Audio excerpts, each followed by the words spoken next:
খবর 24 সাথে আপনাকে স্বাগত। নতুন নতুন খবর জানার জন্য আমাদের চ্যানেলে চোখ রাখুন। নমস্কার দর্শক বন্ধুরা, খবর 24 সাথে আপনাকে স্বাগত। দার্জিলিং, রায়গঞ্জ এবং বালুরঘাট আসনে ভোট চলেছে শুক্রবার। সেই সময় রাজ্যে প্রচারে এসেছিলেন প্রধানমন্ত্রী নরেন্দ্র মোদী। পুরাতন মালদার সভা করেছেন তিনি। মালদা উত্তরে বিজেপি প্রার্থী খগেন মুর্মু, মালদা দক্ষিণে বিজেপি প্রার্থী শিরূপা মৈত্র চৌধুরী, তাদেরও এই শুক্রবার সভা করেছেন মোদী।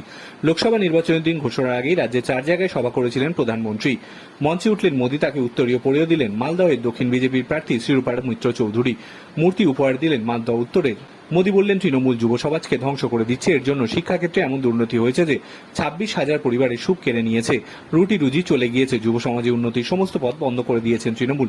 একই সঙ্গে বিজেপি সরকারের কাজে খতিয়ানও দিলেন প্রধানমন্ত্রী। আপনাদের ভালোবাসা দেখে মনে হয় আমি আগের জন্মে বাংলায় জন্মেছিলাম, বললেন প্রধানমন্ত্রী। মোদী বললেন, বাংলায় 50 লক্ষের বেশি কৃষকদের জন্য 8,000 কোটি টাকা দিয়েছেন, কিন্তু তৃণমূল সরকার সেই টাকা কৃষকদের হাতে পৌঁছতে দিচ্ছে না। আয়ুষ্মান প্রকল্পকেও আটকে দিয়েছে। মালদার আম চাষীদের জন্য অনেক কিছু পরিকল্পনা করেছে, কিন্তু তৃণমূল সেখানেও কাটমানি চাইবে।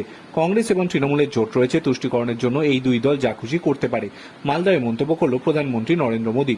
কংগ্রেস পুরো দেশে মহিলাদের মঙ্গলসূত্র এবং আদিবাসীদের গয়নার হিসাব করবে, মালদায় দাবি মোদী। তিনি বললেন, কংগ্রেস একটা এক্সরে মেশিন নিয়ে এসেছে, মানুষের সম্পত্তি বাজেয়াপ্ত করে নেবে, সেই সম্পত্তি নিজেদের ভোট ব্যাঙ্কগুলিকে দেবে। আপনাদের কষ্টার্জিত টাকা অন্যদের হাতে চলে যাবে। তৃণমূল কিন্তু এর বিপক্ষে কোনো কথাই বলছে না। পশ্চিমবঙ্গে এসএসসি চাকরি বাতিল প্রসঙ্গে এবার ছুট চড়ালেন দেশের প্রধানমন্ত্রী নরেন্দ্র মোদী। মালদায় বিজেপি প্রার্থীর প্রচারে এসে 26,000 চাকরি বাতিল নিয়ে রাজ্যে তৃণমূল সরকারকে দুষলেন তিনি। মোদীর দাবি, শিক্ষাক্ষেত্রে বড় মাপের দুর্নীতি করছে রাজ্যের শাসক দল। যুব সমাজের উন্নতির পথে এরা অন্তরায় হয়ে দাঁড়িয়েছেন। মোদী বললেন, তৃণমূল সরকার যুব সমাজের পথে উন্নতির পথে বাধা সৃষ্টি করছে। এত বড় শিক্ষা দুর্নীতি হয়েছে যে ভাষায় প্রকাশ করা যাচ্ছে না। চাকরি যাওয়ার কারণে 26,000 পরিবারের রুটি রুজি শেষ হয়ে গিয়েছে। সোমবার এসএসসি মামলায় রায় ঘোষণা করেছে কলকাতা হাইকোর্টের দিব্যাংশু বসাক এবং বিচারপতি মোহাম্মদ সাহেবের ডিভিশন বেঞ্চ।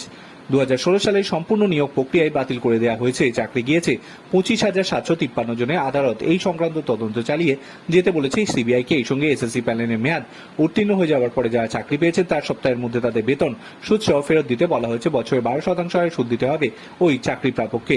লোকসভা নির্বাচনের আগে এসএসসি মামলায় হাইকোর্টের রাজ্য সরকার যে বড় ধাক্কা, সেই রায় নিয়ে প্রশ্ন তুলেছেন কেউ কেউ। ইতিমধ্যেই রায়ের বিরুদ্ধে সুপ্রিম কোর্টের দ্বারস্থ হয়েছে রাজ্য। হাইকোর্টের রায়কে বেআইনি বলে তোপ দেখেছেন মুখ্যমন্ত্রী মমতা বন্দ্যোপাধ্যায়। মালদার জনসংবাদে এবার মোদীর মুখেও উঠে এলো এসএসসি চাকরি বাতিলের প্রসঙ্গ। ব্যুরো রিপোর্ট, খবর 24 ইন্টু 7।